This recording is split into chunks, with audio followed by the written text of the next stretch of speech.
Most people get this wrong.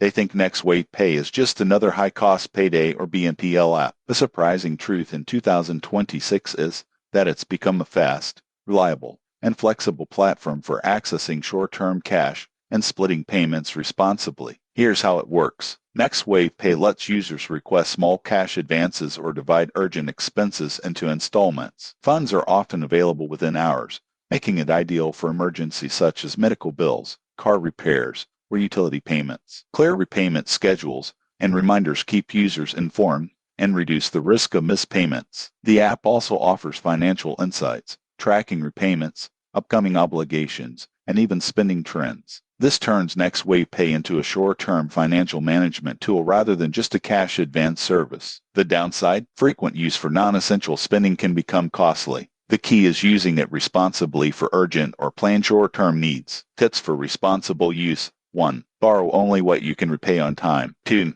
Track repayment schedules and set reminders. 3. Use the financial insights to monitor spending and plan ahead. Who benefits most? Individuals with steady income who occasionally need fast cash or prefer flexible installment options. Those prone to overspending may face higher fees. In conclusion, Next Wave Pay in 2026 is fast, practical, and flexible, but only when used responsibly. Treat it as an emergency tool, plan repayments carefully, and monitor spending. Subscribe for honest app reviews and actionable financial tips.